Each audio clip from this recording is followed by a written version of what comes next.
दोस्तों, आज फिर नाइट ड्राइव कर रहा हूँ। आज गया था पहाड़ पे तो 2 वीडियो अपलोड किए। एक तो आज ही पब्लिश कर दूंगा रिजॉर्ट पहुँचने के बाद, एक कल या परसों। आजकल फ्रीक्वेंसी कम है अपनी वीडियो अपलोड करने की, लेकिन आप समझ सकते हो नेटवर्क की प्रॉब्लम कुछ ज़्यादा ही है। रिजॉर्ट से बिल्कुल भी नहीं होता। सुना था कि 5G हो जाएगा अक्टूबर में। इधर वाला टावर जो ये रास्ते में आता है, धौषण वाला, जो अभी गांव आने वाला, यहाँ टावर लगा हुआ है। पहले बात की तो उन्होंने काम चल रहा है, बारिश के बाद अक्टूबर में हो जाएगा। हालांकि अभी अक्टूबर चल रहा है, हो जाएगा तो फिर रिजॉर्ट से ही अपलोड होने लगेंगे। अभी तो स्टार लिंक के आने में भी कुछ महीने हैं। और वैसे भी अब मेरे रिजॉर्ट में रहने की फ्रिक्वेंसी थोड़ी कम होने वाली है, ट्रैवलिंग बहुत ज़्यादा है। अभी मम्मी आ रही हैं, उनको लेके बद्रीनाथ भी जाऊंगा शायद, और फिर अभी स्पीति जा रहा हूँ। और स्पीति के डिपार्चर्स निकाले हैं स्नो लेपर्ड एक्सपीडिशन के, तो अगर ठीक ठाक तरीके से चले तो मेरे स्पीति के टूर मार्च तक में कई बार लग जाएंगे। मेरा प्लान तो ये है कि हो सकता है मैं कुछ लंबे टाइम के लिए रुक जाऊं अगर वहाँ पे डिपार्चर्स रेगुलर आ रहे हैं, और फिर अगर सूटेबल है तो भी, क्योंकि -30 का टेम्परेचर होता है किब्बर में। किब्बर वो गांव है जो इंडिया के जो कुछ गिने चुने गांव हैं, हाईएस्ट गांव जो कि मोटरेबल है। वरना कुछ गांव तो ऐसे होते हैं ना जहाँ पैदल जाना होता है, तो किब्बर तक गाड़ी जाती है। तो वो गांव है किब्बर, चीचम, इन सब इलाकों में स्नो लेपर्ड बहुत दिखते हैं। और अभी तो एक अच्छी खबर ये आई है कि हिमाचल में ही 83 स्नो लेपर्ड हो चुके हैं। ज़्यादातर वहीं हैं हिमाचल वाले। इंडिया में तो 600-700 हैं। लद्दाख में भी हैं, हैम्स नेशनल पार्क, कश्मीर में भी है। लेकिन जो हिमाचल की बात करें, उत्तराखंड में भी हैं। तो हिमाचल में 83 हो गए हैं, पहले 70 थे, मतलब बढ़ गए हैं। और पूरे वर्ल्ड में बहुत ज़्यादा नहीं है, मेरे ख्याल से 6000-5000 के आसपास हैं। तो उस लिहाज से अगर 83 किसी एक स्टेट में हो जाए तो बड़ी बात है। और घोस्ट ऑफ द माउंटेन बोलते हैं वैसे हम लोग स्नो लेपर्ड को, लेकिन जो वहाँ के लोग हैं वो उसे बोलते हैं शैन। मतलब स्पीति के लोग बोलते हैं शैन। शैन मतलब एक आत्मा, पवित्र आत्मा। और वो लोग नफरत नहीं करते एक्चुअली उससे। मतलब अगर स्नो लेपर्ड ने, आप वो कुछ वैसे ही समझ लीजिए जैसे गुजरात में लायन है, कि लायन अगर शिकार करते हैं मवेशी का तो लोग नफरत नहीं करते, प्राइड से रिलेट करते हैं, और उनको मुआवजा भी मिल जाता है तो कोई नफरत वाली भावना पैदा ही नहीं होती लायन के साथ। वही उससे भी बढ़ के है स्नो लेपर्ड का दर्जा यहाँ पे, क्योंकि वहाँ पे स्नो लेपर्ड को एक तरह से पवित्र आत्मा मानते हैं। और अगर किसी जब कोई मवेशी मार देता है, बकरी वगैरह मार देता है, भेड़ मार देता है, तो वो प्रार्थना करते हैं बौद्ध मठ में कि सब कुछ सही रहे, और ज़रूर कुछ दिक्कत हुई होगी इसलिए मारा होगा। वो मतलब उसके वेलनेस के लिए, कि उसको भोजन सही से मिलता रहे, इसके लिए प्रार्थना करते हैं। और ये भी बोला जाता है कि जब स्नो लेपर्ड नज़र आ जाता है, इसका मतलब कुछ ना कुछ जंगल में डिस्टरबेंस है, खाने की कमी है, तभी वो नज़र आया, वरना वो नज़र ही नहीं आता है। वो अपना खुश रहता है।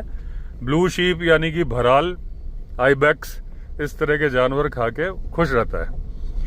तो अगर वो नीचे आ रहा है, अब अभी विजिबिलिटी क्यों बढ़ जाती, क्या वजह है कि नवंबर से लेके मार्च तक में स्नो लेपर्ड की साइटिंग होने लगती है, बाकी टाइम पे नहीं होती है? उसका रीजन है वो इतने ऊपर के पहाड़ों पे रहता है, वहाँ पे उसको अपना नेचुरल फूड मिल जाता है। ब्लू शीप, मैं लद्दाख गया था जब, तो ब्लू शीप का पूरा झुंड का झुंड मुझे मिला था। अगर आपने नहीं देखा है तो आप देखना, एक प्लेलिस्ट पड़ी है मेरे चैनल पे लद्दाख वाली, उसमें ब्लू शीप तब मेरे पास ये नहीं था, S24 अल्ट्रा नहीं था, OnePlus 10 Pro था, तो जूम उतना बढ़िया नहीं था, लेकिन फिर भी वो रिकॉर्ड हो गया था क्योंकि बहुत ही नज़दीक खड़ी थी और एक नहीं कई ब्लू शीप थी। तो ब्लू शीप खाता है ऊपर, आइबैक्स खाता है नीचे, आता ही नहीं है।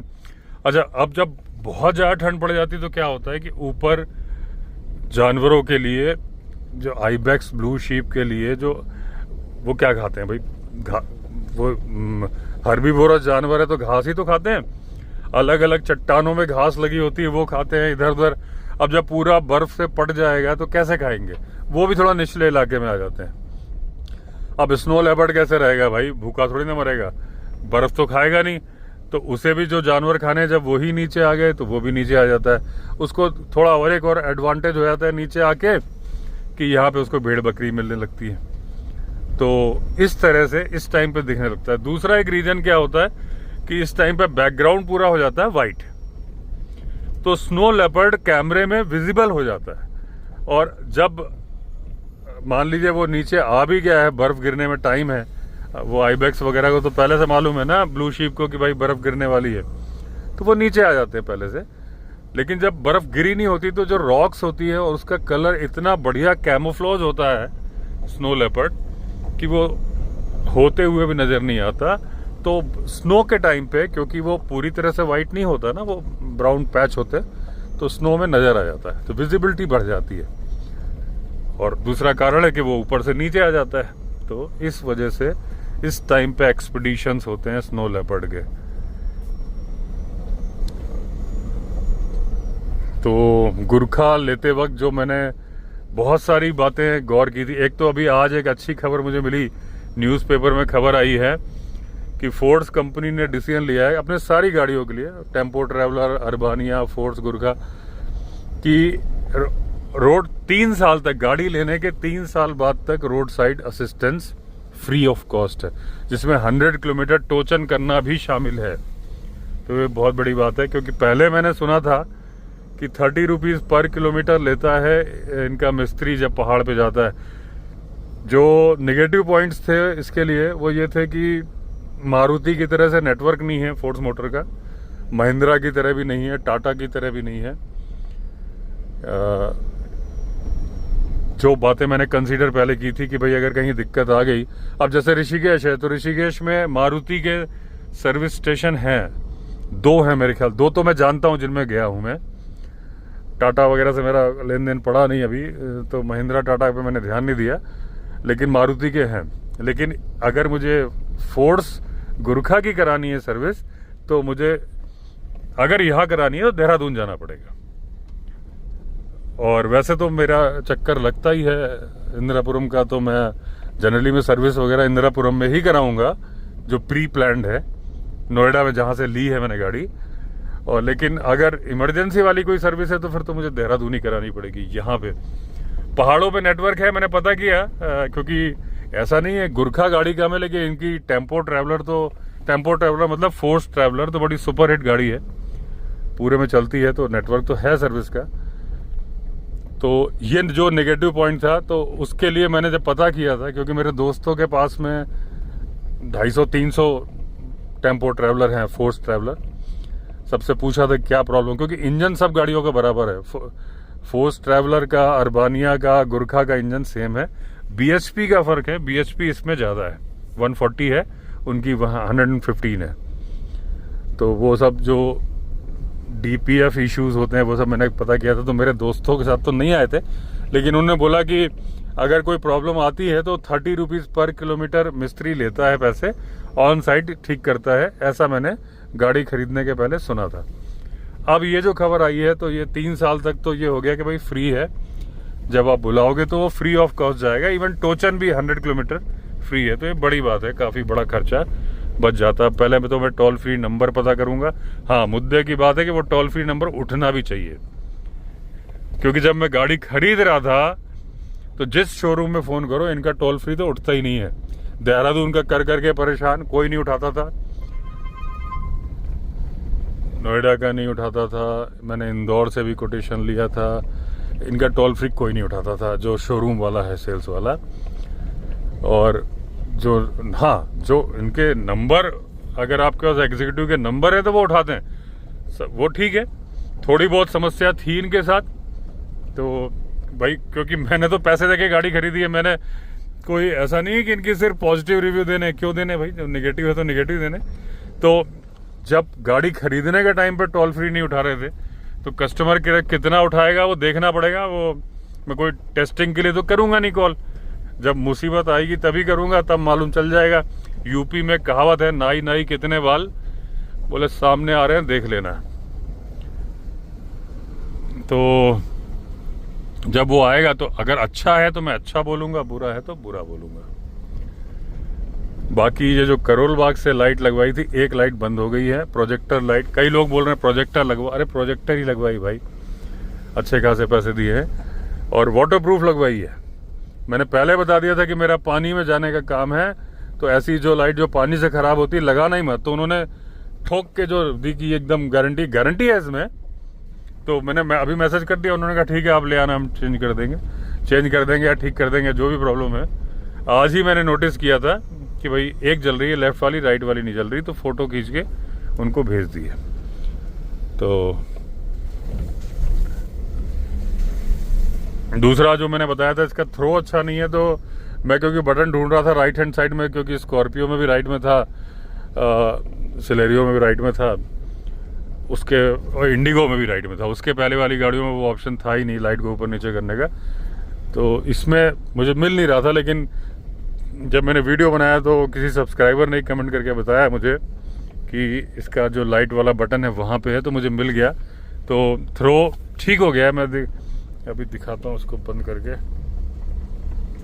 ये देखिए अभी मैंने वो प्रोजेक्टर लाइट बंद कर दी, तो ये थ्रो 0 पे किया हुआ है, मतलब जितना ऊपर उठ सकता है लाइट का फोकस वो किया हुआ है। तो और दूसरा सवाल कुछ सब्सक्राइबर्स ने पूछा था कि आपको कैसा लग रहा है, क्योंकि सिलेरियो तो ऑटोमेटिक थी, ये ऑटोमेटिक नहीं है, तो आपको नाइट ड्राइव करने में दिक्कत हो रही है। दिक्कत कोई नहीं हो रही कभी। अभी देखिए ज़्यादातर गाड़ी चलती है सेकंड गियर पे, तो अभी सेकंड गियर पे चल रही है, तो घूम फिर के बात वही आ गई, पैर ब्रेक पे है, स्टीयरिंग चल रही है, कोई दिक्कत नहीं है। हाँ, स्टीयरिंग तो मैंने आपको पहले बताया इसका हल्का है।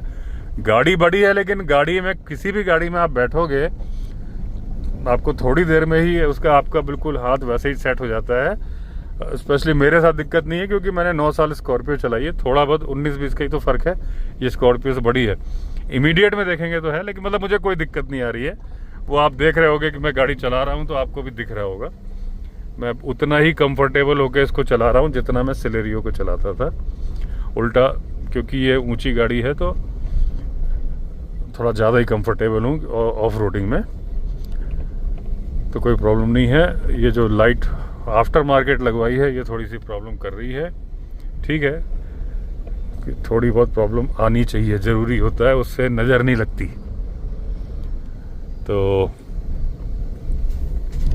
ये हो गया, गाड़ी के बारे में बहुत बखान हो गया। अपनी वाइल्ड लाइफ आजकल मिस हो जाती है गाड़ी के चक्कर में, लेकिन ठीक है, आप लोगों के कहने पे ही तो ली है।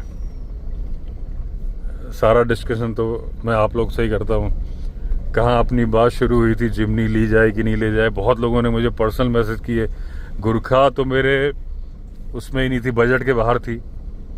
फिर जब हुआ तो एक पीठ दर्द का भी योगदान रहा, तो उससे जिमनी को मैंने हटाया फिर।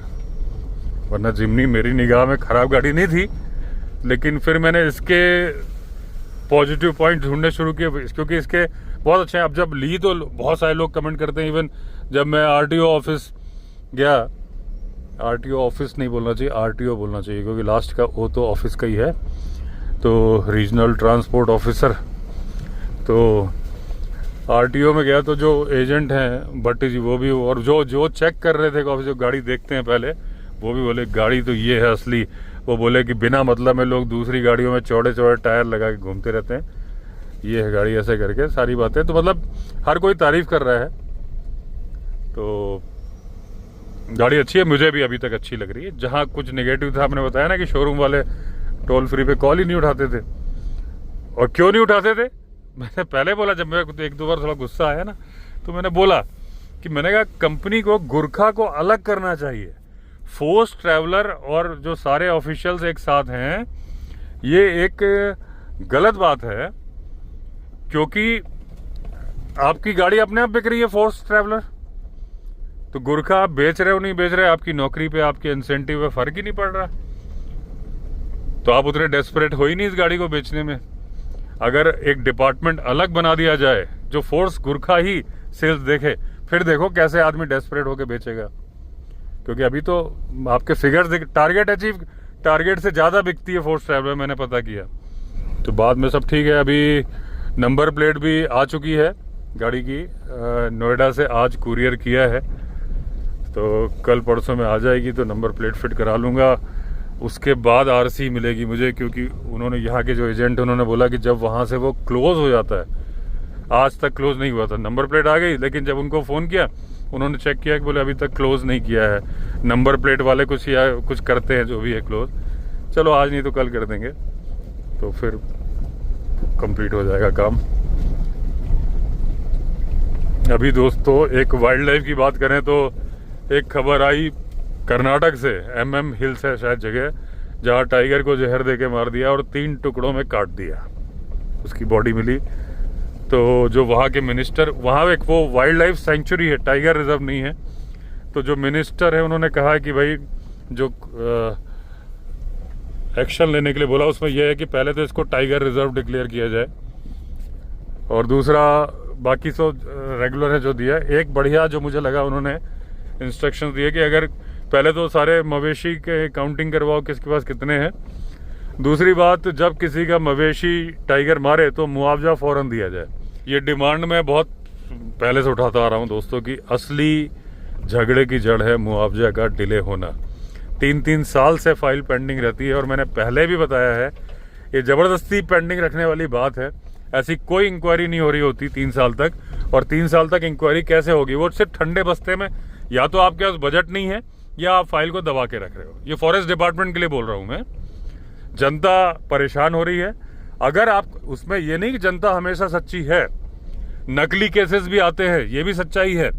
आवारा पड़ी गाय का दावा लेके लोग पहुंच जाते हैं, मुझे फॉरेस्ट ऑफिशियल्स ने ही बताया है। तो बोले हमें इंक्वायरी करना बहुत जरूरी हो जाता है। बिल्कुल करना चाहिए।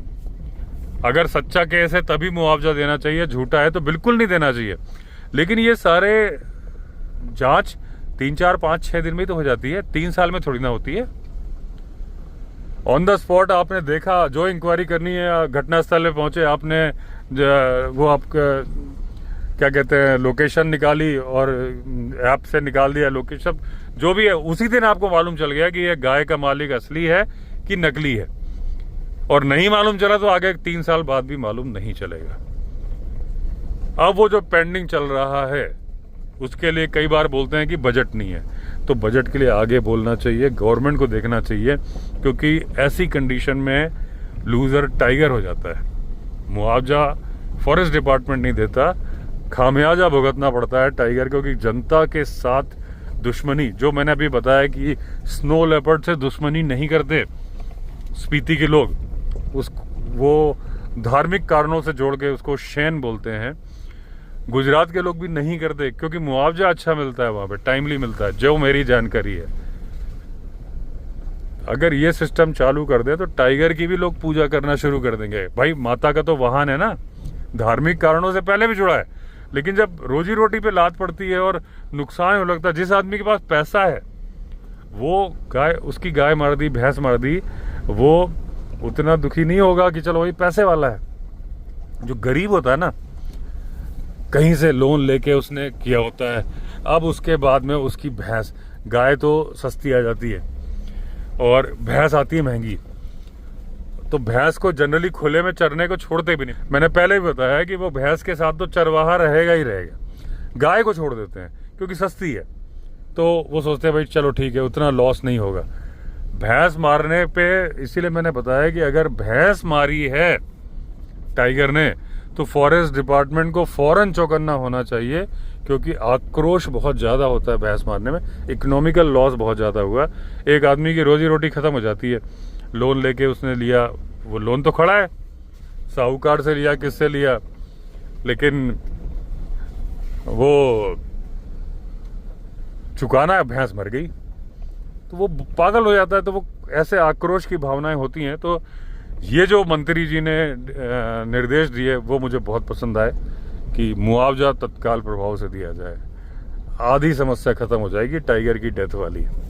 दूसरा, मैंने एक छोटा सा पॉडकास्ट बनाया था दोस्तों टाइगर के बारे में कि अंधविश्वास टाइगर से रिलेटेड सिर्फ इंडिया में नहीं है, अंधविश्वास हर कंट्री में होते हैं।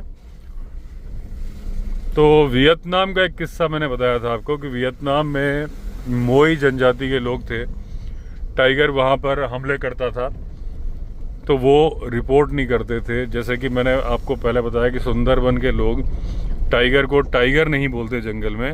उनका कहना है कि जैसे ही वो बाघ बोलेंगे, क्योंकि बाघ ही बोलते हैं बंगाली में भी, तो बोले वैसे ही वो सुन लेगा और आ जाएगा अपना नाम सुन के कि चलो मुझे बुला रहे हो।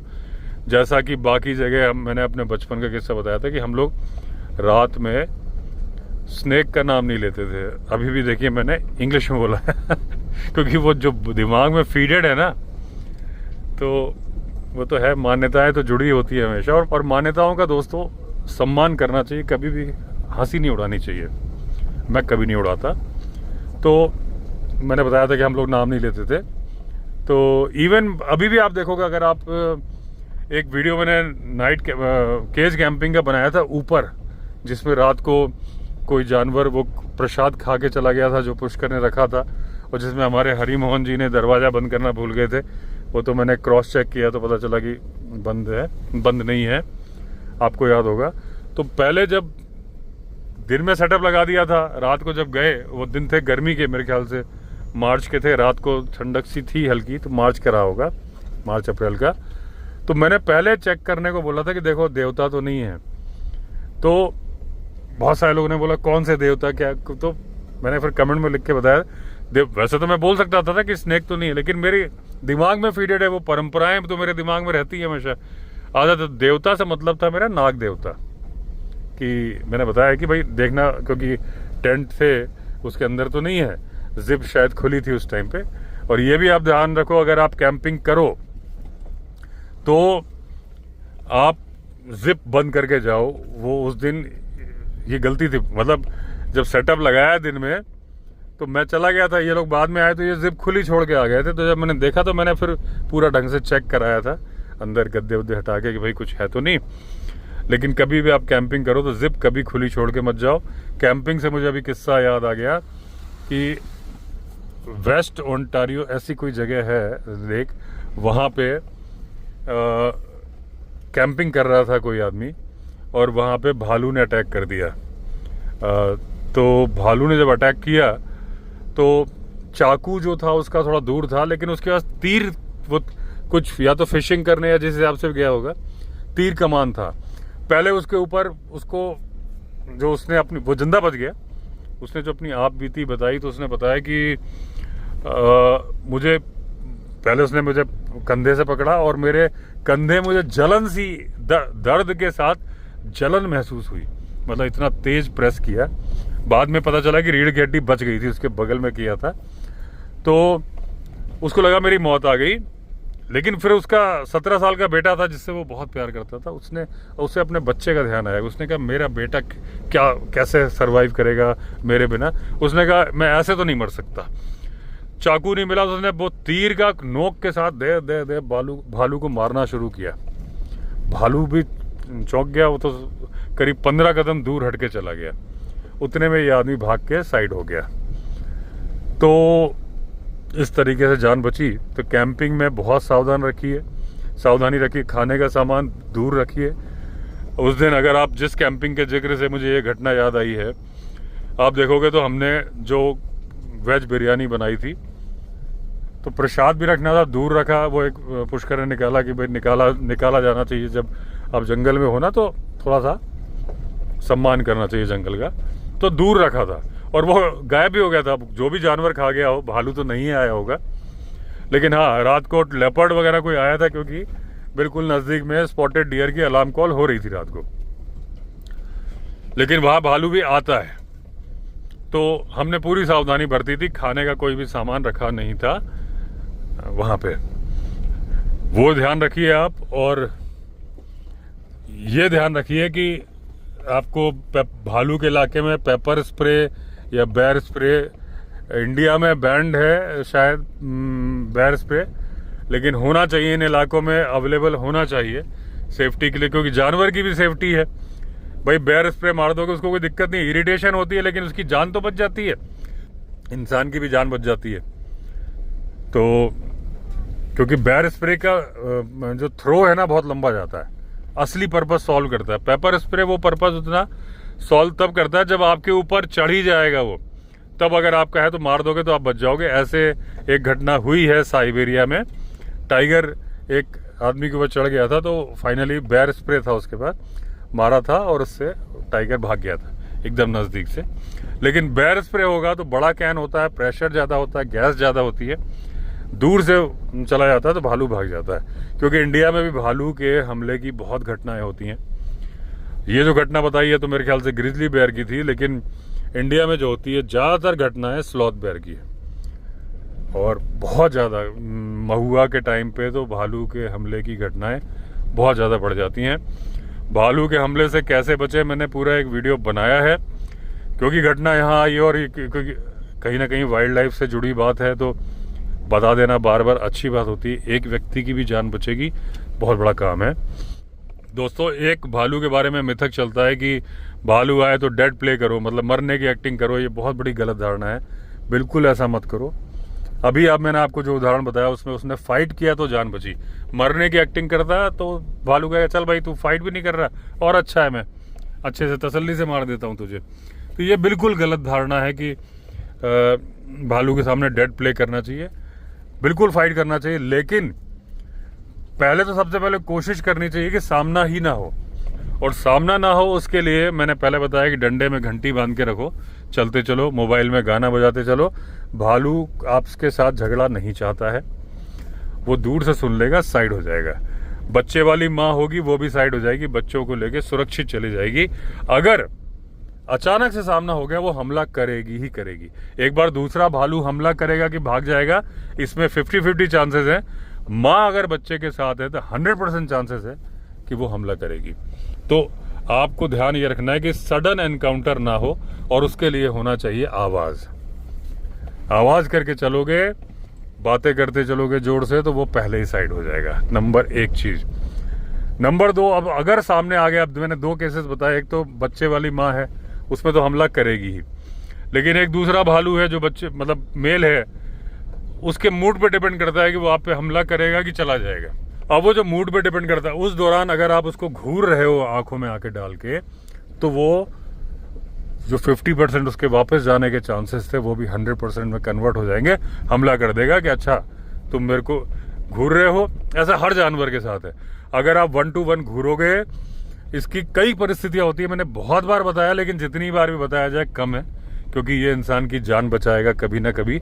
बहुत सारे ऐसे केसेस हुए हैं जिसमें लोगों ने मुझे बताया कि मेरे वीडियो की वजह से उनके ऊपर हमले बचे। 1-2 बार तो मधुमक्खी का हमला बचा था, और उनका तो मुझे नाम भी याद है, और मिश्रा थी वो, रीता मिश्रा नाम था शायद उनका, और उनके साथ वालों पे अटैक हुआ, उनके ऊपर नहीं हुआ था। और कई लोगों ने बताया मुझे कि जानवरों के सामना होने के टाइम अलग अलग मैसेज आते हैं इंस्टाग्राम पे। तो कोई भी जानवर हो, अगर आपके सामने आ गया है, तो मैंने हमेशा बताया है आपको कि आप, अगर उसने अभी तक चार्ज करने का मूड नहीं बनाया, मतलब थोड़ा सा असमंजस में है, तो आप उसकी तरफ ना देख के थोड़ा सा उससे साइड में देखो।